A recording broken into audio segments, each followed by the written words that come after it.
Tech Sideline is presented by First Bank and Trust Company, a nationally ranked community-focused bank with over 30 locations throughout Virginia, Northeast Tennessee, and North Carolina.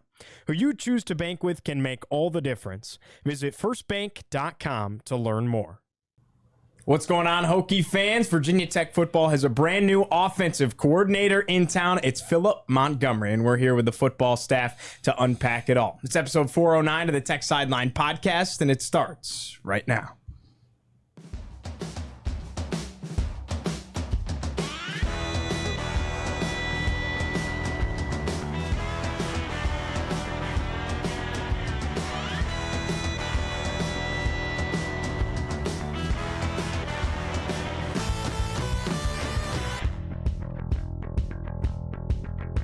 We're coming at you bright and early on a Tuesday, February 18th, 2025 morning from our high-tech studio right here at the Virginia Tech Corporate Research Center. Remember to like, subscribe, refer the show to a friend, and check out techsideline.com for our extensive editorial content. I'm your host, Giovanni Heater. To my right, our lead analyst and columnist, Chris Coleman. Across the way, our senior staff writer, Andy Bitter. And in the fourth chair, managing editor, David Cunningham. Producing the show behind the scenes, the mustache man, it's Nick Brown. All right, we got a brand new offensive coordinator, gentlemen. It's breaking news, so we assembled the podcast crew here this morning. Philip Montgomery, give a little bit of background on him, and then, of course, dive into everybody's thoughts here.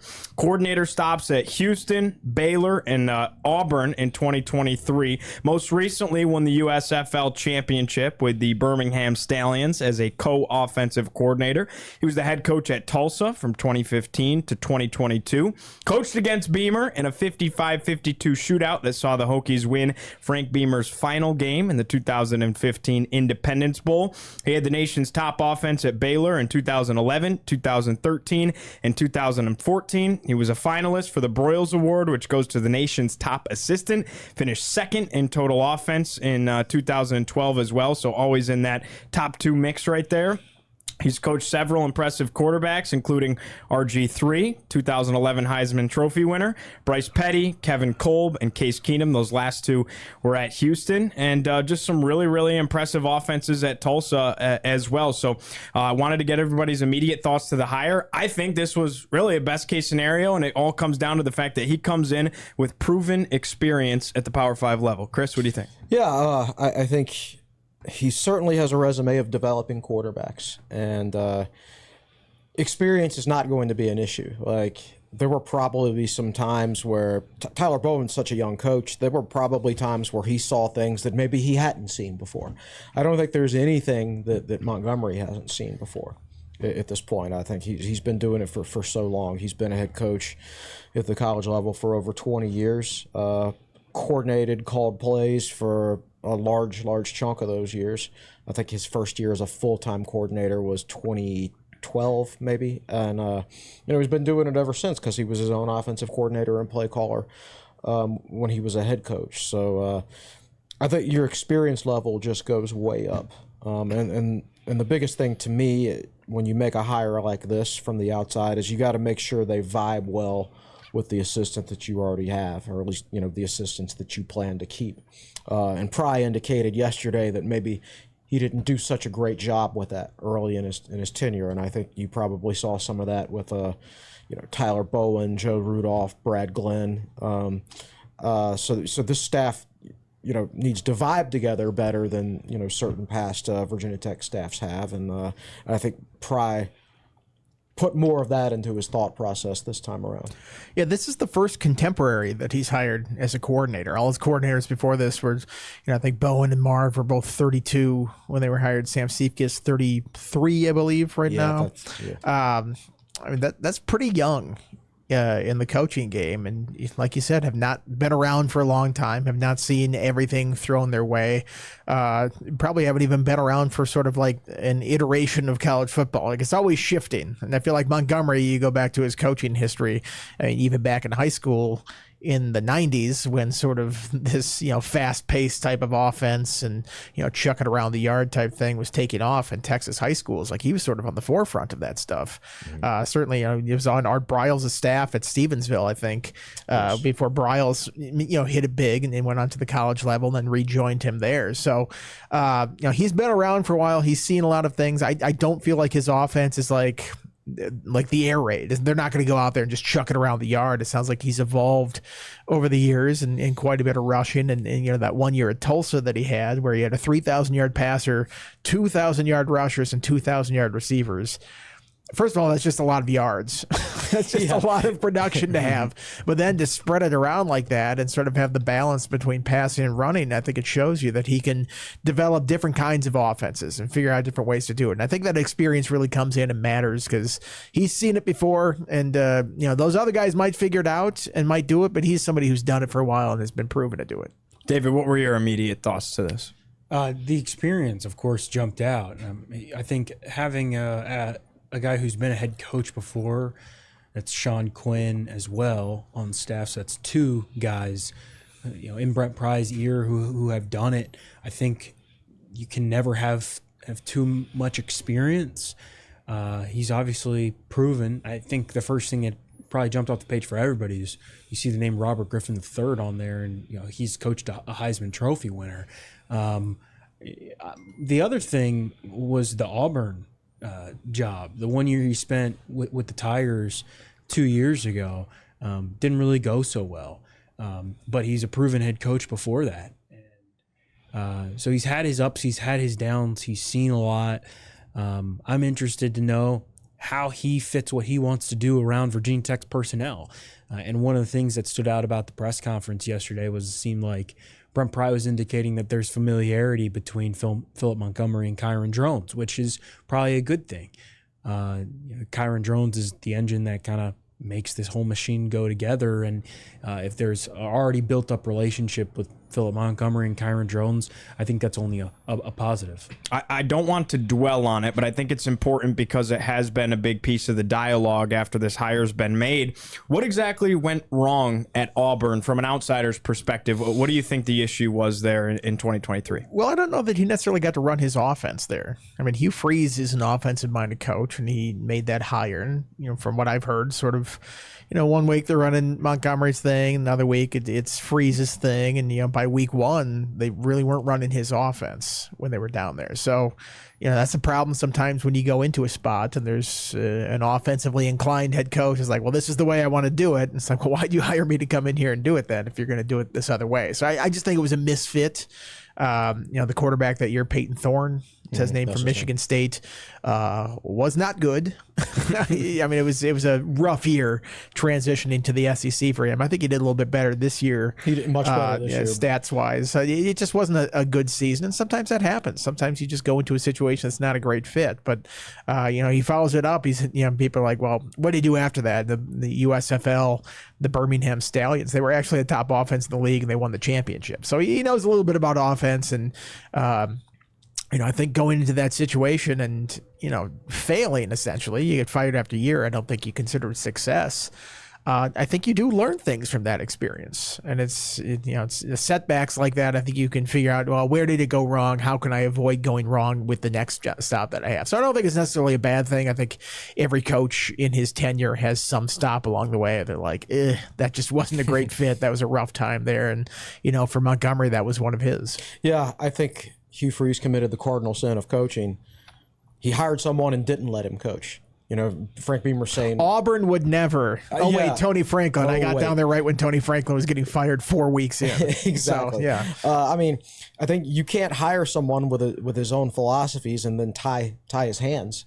You either have to let him do his thing, or you have to hire someone that has the exact same philosophies as you. And then Hugh Freeze just made a bad decision there, and I think it made Montgomery look worse than he is. Of course, I think you can look at some of his offensive stats through the years and make a strong argument that they haven't been as effective over the last 6-7 years overall. But I don't think his time at Auburn is reflective of him as a coach. I think that's more about Hugh Freeze's decision-making process. Interesting. No doubt. That's interesting. Want to ask you guys this.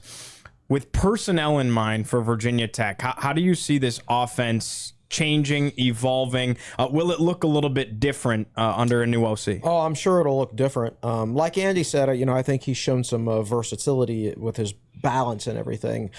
Generally speaking, his quarterbacks have not been mobile guys, but the few times he has had a mobile quarterback, he's been able to use those guys effectively. So I don't think that's going to be an issue with Drones, who he recruited out of high school, by the way. Probably one of Drones' first offers, I'm guessing, was probably from Tulsa, maybe even the first. I don't know.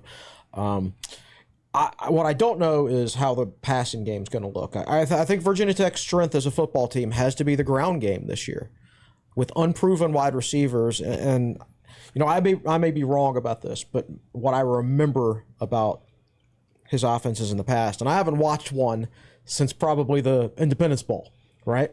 You're like, this is the greatest offense of all time. This is going up and down the field. In this game. Right, exactly. What I remember, it was so timing route based, which isn't exactly a strength of Kyron Drones. He's not a timing route, hit a guy exactly in stride on the move, and then he turns a 7-yard slant into a 38-yard gain. That's not really the type of quarterback he is. So I think there's going to be an adjustment period there, but at the same time, he recruited Kyron Drones for a reason, because he felt like he could develop him into a successful quarterback. So I'm going to be very, very interested to see how he sets up his offense around Drones this year, because no matter who the offensive coordinator is, no matter who the scheme is, I think Virginia Tech's got proven running backs on this team. Maybe not proven at Virginia Tech, but proven elsewhere. They've got a quarterback who has proven to be an absolute monster on the ground. Meanwhile, they got a bunch of wide receivers that barely have any catches at all on the college level. Like, you have to lean on the running game this year, no matter who your offensive coordinator is. So, but I think he'll come in knowing that, and he's had successful running attacks in the past. I am interested to see how the passing game comes along and how it complements the running game.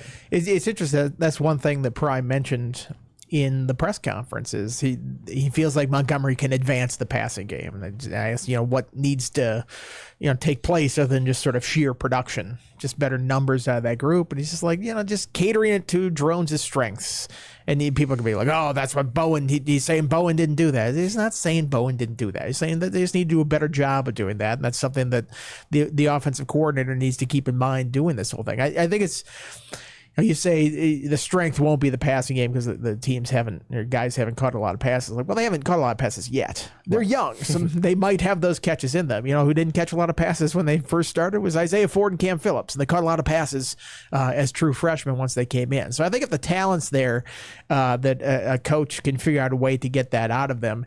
I think it's interesting. I don't know if you can be like a pure system coach anymore these days. Like, remember there was just times like this guy's bringing his system in here and he's going to get the guys in there, they're going to fit. It's like you really have to adapt to personnel because you don't know what your roster is going to be like from year to year. I mean, you might do really well with 1 year with the roster and then everybody leaves. You're like, well, I don't have anybody that fits my system. It's like, well, you better adjust.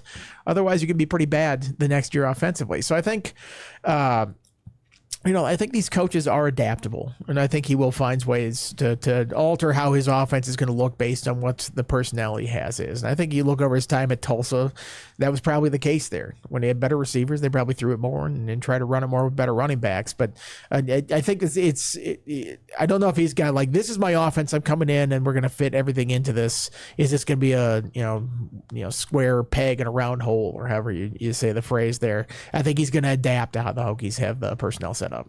What you got, David? Yeah, I think that's kind of what Tech is getting on the other side of the ball in Sam Cephas too.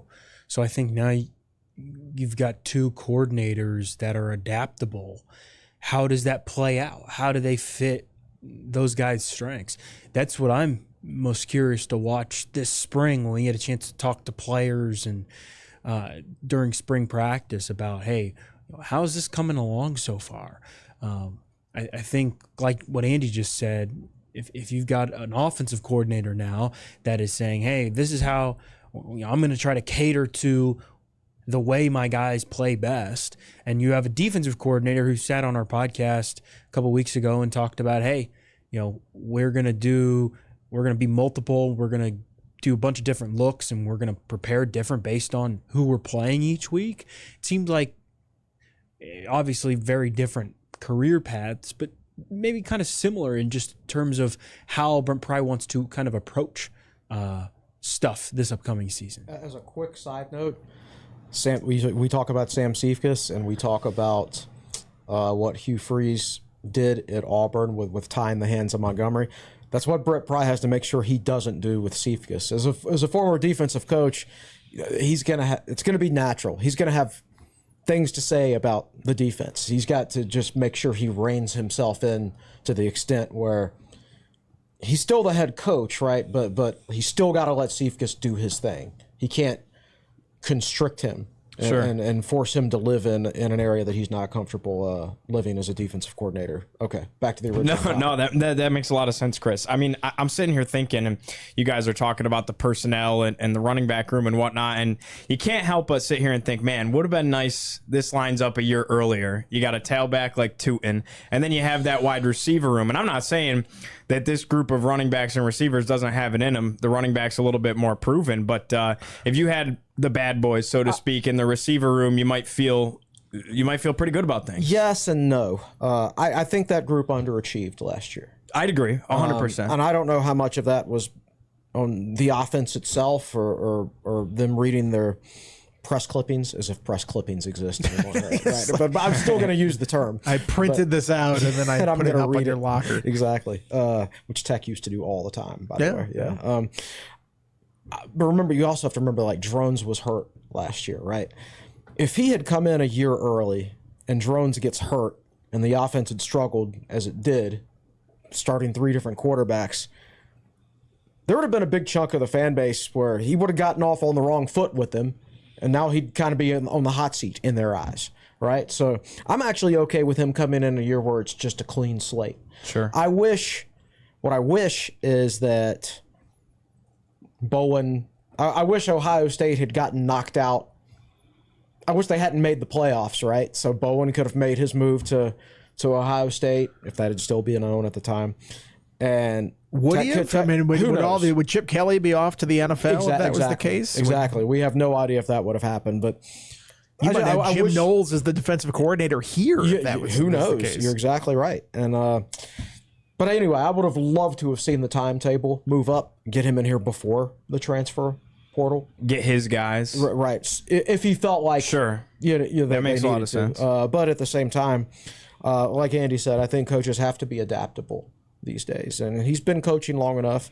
He's been coaching long enough where he should be able to be adaptable, but at the same time, it's not like he's 74 years old and stuck in his ways or something like that. You know, he's 53? He should be in his prime as a coordinator right now, I think, just from an age standpoint. So I don't think that's going to be an issue. So I'm actually kind of glad to get him right now while everybody has a fresh start.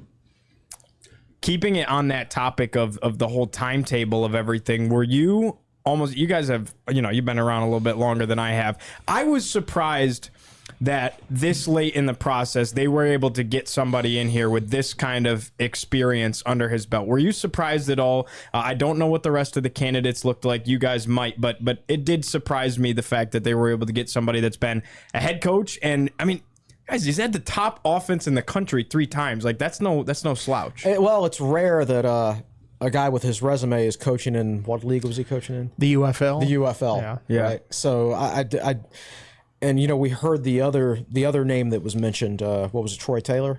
Christian Taylor. Why do I always call him Troy? Christian Taylor. He's in the NFL, and previously he was at William & Mary, and he was as a Bills fan. I'm glad he didn't leave. Right. So keep him there. We'll get supposedly he was another finalist. What is his role with the Bills? He's like a. He's on the defense. Yeah, he's on defensive quality control. Yeah, I think he's trying to learn the other side of the ball. Right, but he's not like part of the main operation with Josh Allen. He's a William & Mary guy, and they got that tie because Sean McDermott, the head coach, is a William & Mary guy. Yep. Well, yeah, from the sounds of it, he sort of has some innovative ideas, and Bruce Feldman wrote a story on The Athletic about some of the stuff that he did there, and then maybe got used by his agent a little bit in the reporting process to bump him up to the front of the line there. But I don't know. I feel like if you hired him you got so many question marks. Like, yes, a lot of upside, promising, interesting ideas. Only has done it for a short time at an FCS school. You know, has he seen everything? Is he going to be able to adjust? I feel like experience factor, there's got to be a lot more comfort if you're Brent Pry and somebody like Montgomery that's just been around for a lot longer. Oh, yeah. I agree with that 100%. What else? What else on the new OC? I think it's the interesting thing to watch, I think, will be how he works with Kyron. And, you know, you have to get more out of him as a passer. And certainly health helps with that whole thing. And I think part of it is like, what kind of passer can Kyron become? Is this sort of what his ceiling is, or what he was in 2023 at the end of the year and how he was throwing the ball? Or is there another level that you can take it up? And you know, a lot of people I think will be like, well, if you're not accurate, you're never going to become accurate. And I go back and I look at, you know, some of Robert Griffin III's stats. You know, I don't know, I'm comparing him to some guy that won the Heisman Trophy in college, but you know, when he was younger, Robert Griffin III he was a 59.9% passer. Then by the time he won the Heisman as a senior, 72.4. So something clicked with him in that offense and really took off. And I'm not saying that that's going to be Kyron this year and he's going to jump, you know, 15. You heard it, Andy's calling a Heisman. I'm not saying that he's not going to jump 15% in his completion percentage, but you know, the history is there in this offense to have a lot of success passing the ball and to find guys. So I will be real interested to see how Kyron adapts to this new scheme and new approach to things, and it should be an interesting spring and into the summer and into August. Yeah, I think that's the biggest thing is how much can he improve drones. Now I do have to point this out. Wouldn't be doing my job if I didn't. Most of his hype comes from stuff that happened pre-2017. His offensive numbers since then have not been impressive, outside of this past year in the UFL. But all of his college offenses. Now, remember when he was a head coach at Tulsa, he was also his own offensive coordinator and calling the plays, so that was his offense. Since he hasn't had until his 1 year at Auburn, I think he went 7 straight years without a quarterback who completed fewer than 60% of his passes. In this day and age, 60% of your passes is the target, at least. And he went 7 or 8 straight years without a quarterback who completed that. He also went like 7 straight years without a quarterback who had a quarterback rating of 140 or better. So once he got to Tulsa, his quarterback production dropped like a rock. And that basically has lasted for a decade. So he has a lot of his reputation is built on guys that played football from 2015 and before. Like his first quarterback at Tulsa that Tech played was a good college player. After that, he didn't have a good quarterback at Tulsa for basically his entire tenure. And his offense has suffered as a result. I think if you look at the F+ ratings, which is a combination of the two main efficiency ratings combined, he's only had, I believe, 1 top 60 offense in his last 7 years as a coach in college.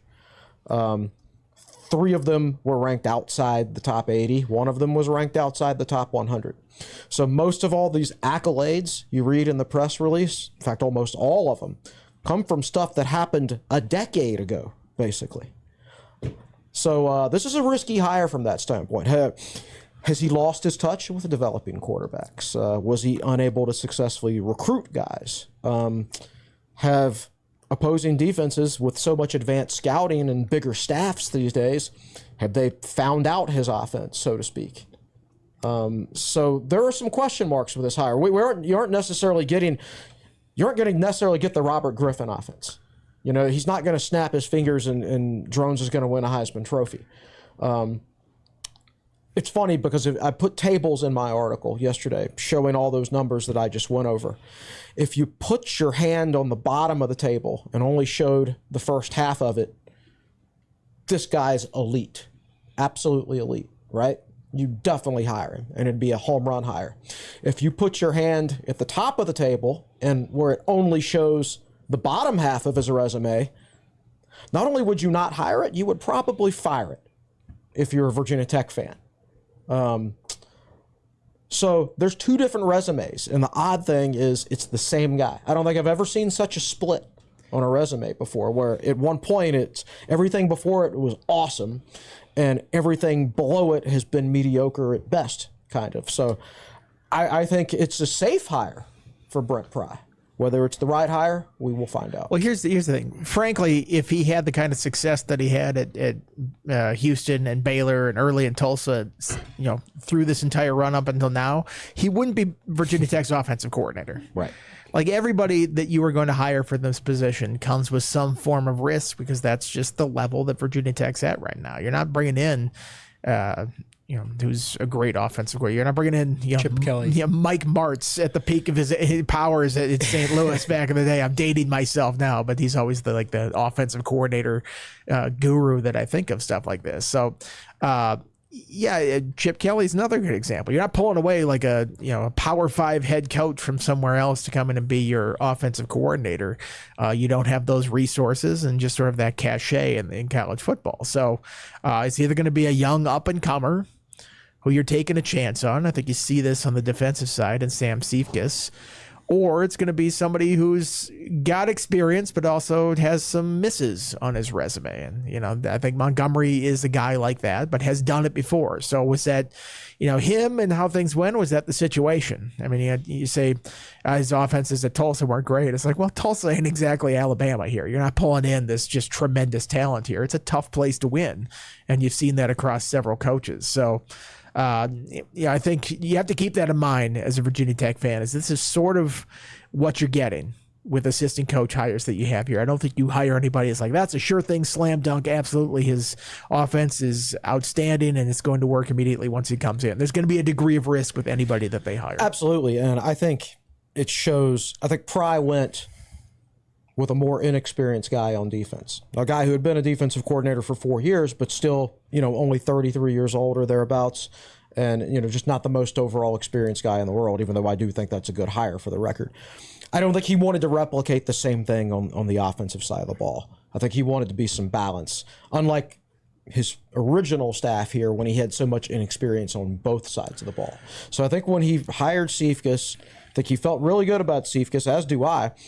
But I think he wanted to balance that out by making I call it a safer hire, but a more experienced hire on the offensive side of the ball. And I don't blame him. I probably would have done the same thing. Well, I mean, if something is not going right defensively, Pry knows how to fix it. Right. Right. He's got that defensive coordinator background. Or if he needs guardrails for Seifkes, hey, just kind of direct you this. I've made this mistake before. Kind of go this direction. That was the hope with Chris Marv.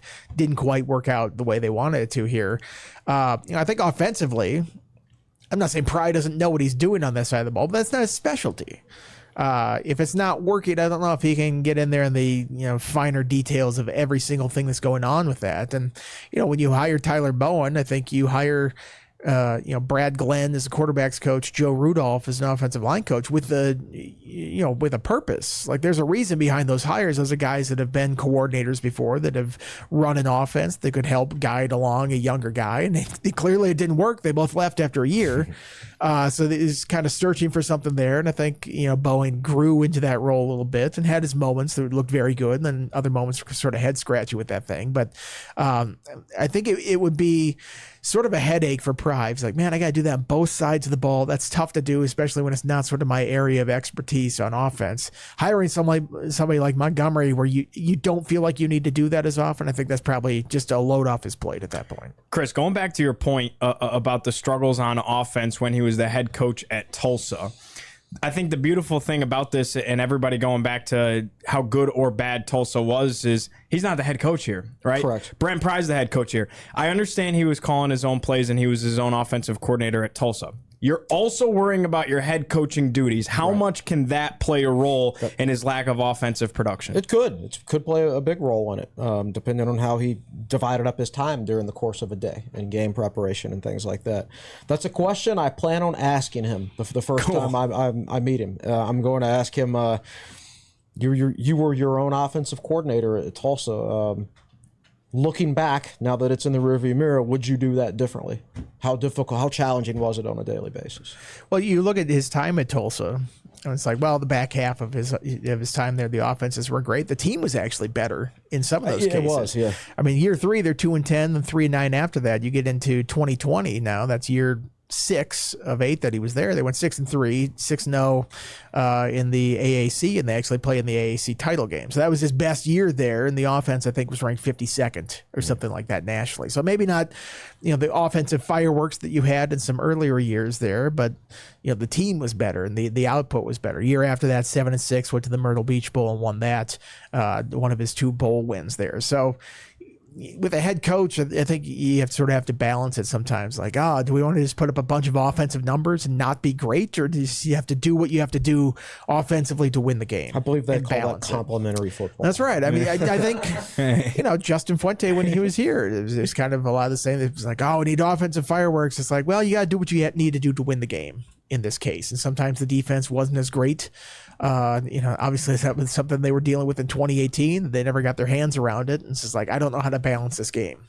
The offense isn't that good, and the defense was lousy that year. And Virginia Tech was terrible as a result. I think they found more of a balance in 2019, and then wheels kind of fell off for various other reasons in 2020 and beyond. But as a head coach, there's just more responsibilities, and we'll see if he answers this exact same way when we have him in here in the podcast later on. But it's certainly different when you're wearing that hat than versus when you're the offensive coordinator. You're like, I got to score points to get yards and rack it up and look really good doing so. The head coach is like, well, we can do all that, but I like to win the game too. Got to let everybody know, as always, Tech Sideline is presented by First Bank and Trust Company. Today's TSL podcast is also sponsored by the Robertson and Cox Real Estate Team. Hokie parents and students, don't pay rent, invest. The RNC team can help you find the right place to buy for your student housing during their time here in Blacksburg. Visit rncteam.com to learn more, and we'll drop the link in the YouTube description as well. David, I know you want to get a thought in here quick, and then I have one last question to ask everybody before we wrap it up today. Yeah,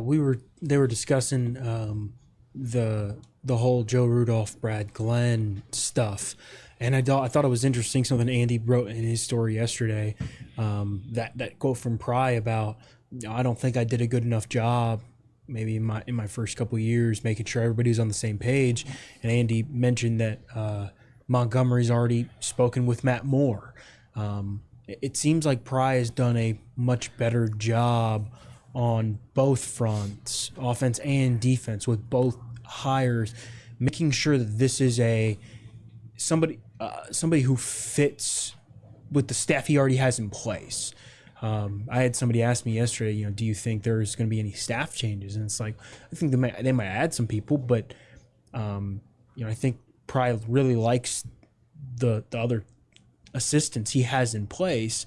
So I think it's important that he brings in a guy like Philip Montgomery, somebody who can sit down with Matt Moore and chop it up, and they're on the same page and they see eye to eye, which is what Pry said. So that is an important aspect of it, because as we know, wasn't always seamless, with some of the guys on the previous regime. I think the offensive coordinator, offensive line coach relationship is the most important thing in offensive football, besides offensive coordinator quarterback relation, probably. I think if you look at the early parts of the Virginia Tech tenure, I think it's been fairly clear that the Brent Pryor at Virginia Tech, I think it's been fairly clear, especially at the very beginning, that Joe Rudolph, Tyler Bowen, not always on the same page. You could argue that maybe Crook and Bowen weren't on the same page.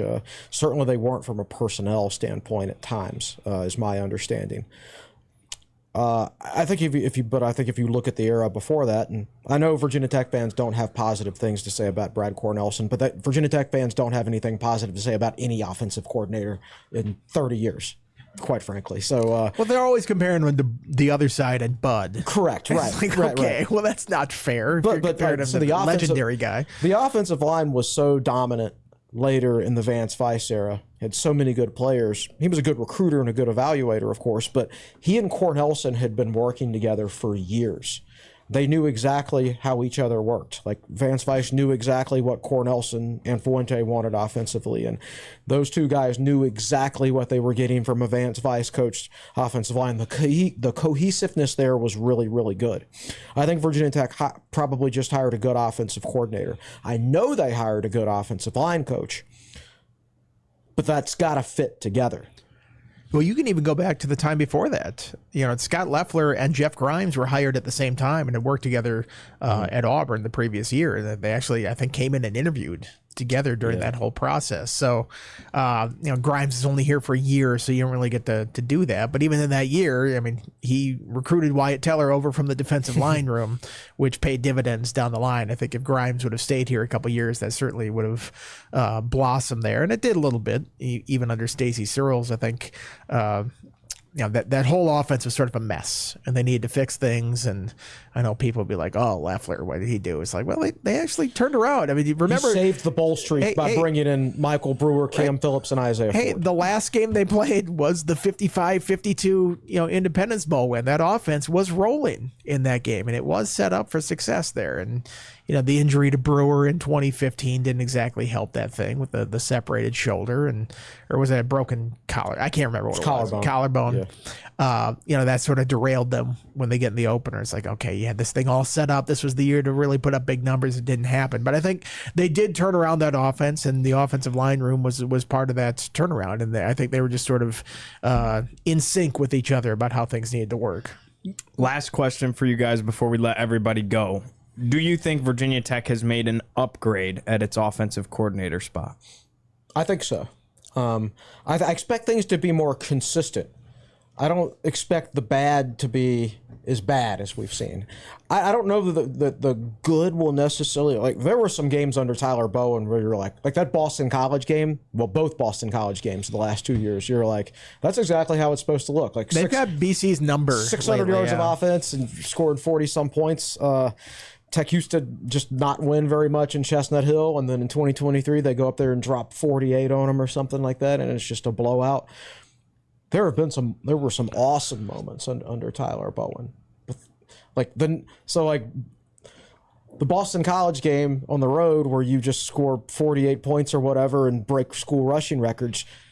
That football game's played within a week or two of the Louisville game when you score 3 points and can barely move the football. So many inconsistencies in the Bowen era. I think things will be a little more consistent now. It shouldn't take 4 games to figure out what you should be doing offensively either, which I think is the biggest negative I can say about the Bowen era. So I would hope that would go away.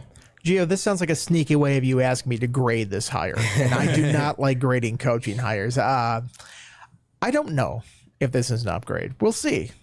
Is this a good fit? We don't know. I mean, I'm sure when Auburn hired Philip Montgomery 2 years ago, everybody was saying, "Hey, look at the offenses, look at the numbers," and it wasn't a good fit, and the personnel didn't work. We'll see how this whole thing plays out. I don't like making declarative statements about whether or not a coach is going to be good on the day that they're hired. Let them get in here. Let's see how they work with things. Let's see how things are, working schematically, personnel-wise, how it fits. Are the quarterbacks in tune with how he's going to do? Is he in tune with the other coaches on the staff? We haven't really seen if that's ever possible. You always get to the hire on the day of, and everything is like, well, here's an idealized version of how this could go. He could go like it did at Baylor, and he was great, and then pitching around the yard, and everything's working really well. We'll see. So I'm not going to grade it yet. I'm not going to, is this a better situation than before? It might be, but it might be a step back too. You never know. Think about it like this. What is the biggest name hire Virginia Tech has ever made from an assistant coaching standpoint? Joe Rudolph. Got it. Fair. Yeah. And how did that work out? He didn't see eye to eye with Bowen. I think people criticize his coaching while he was here. Well, he's proven before his 1 year at Virginia Tech and after his 1 year at Virginia Tech that he's a really good coach. Go look at the opening drive of the national championship game and how Notre Dame's offensive line just plowed down the field in that one. And yeah, they know what they're doing. Joe Rudolph knows what he's doing, but it was not a great fit here. Personnel-wise, he was working with what he was working with, and perhaps if you got more than 1 year in the program, that could have improved. But it just, sometimes it doesn't work out the way that you hope. How about you, David?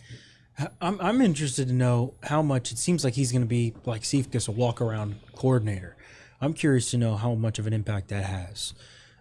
Just kind of being positionless a little bit. Sounds like he's going to chip in and help coach the quarterbacks at times, but I wonder if being able to oversee everything, not necessarily being tied to a position, helps, or if it really matters at the end of the day at all. I don't know, but I think there certainly could be he could be better.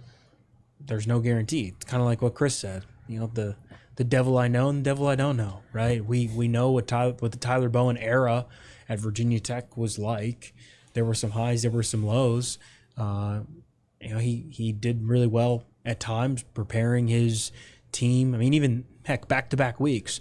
At Syracuse, Virginia Tech played very, very well with backups. Following week, come back against Clemson, only gave the ball to a running back like 4 times. Yeah.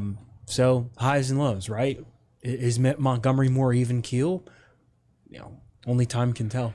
I think if he's not heavily involved in the quarterbacks, that's a mistake. I agree, You look at 100%. his history, like this is the coordinator I don't want to necessarily be a walk around. Like you could say he's a walk around and different aspects of this stuff, but I want him heavily involved in the quarterback room if I'm the Hokies. Just look at this resume of dealing with quarterbacks. I think it'd be a travesty if they didn't have him in there with it, very hands-on in that group. And that doesn't mean he has to oversee the instruction every single day. And there's mechanical stuff that Brian Christ working with there. But I want him heavily involved in that room if I were the Hokies. I think that would make sense. I agree 100%. Like if I were him and I was given the freedom to walk around, I would walk around in that room and stay in that room. At least until I was confident that the whole operation was what I wanted it to be. Certainly in my early stages, I would be in there all the time. And then after that, go as I felt like it was needed. But yeah, for me, yes, he's Virginia Tech's quarterbacks coach, even if he doesn't have that title. The quarterbacks are almost always inside, too, in the practice facility. So if I was walking around and it was cold out, I'd be like, I'm going to walk around on the inside portion of this practice. That'd be a little bit more pleasant. I really hope this weather gets better before spring practice starts.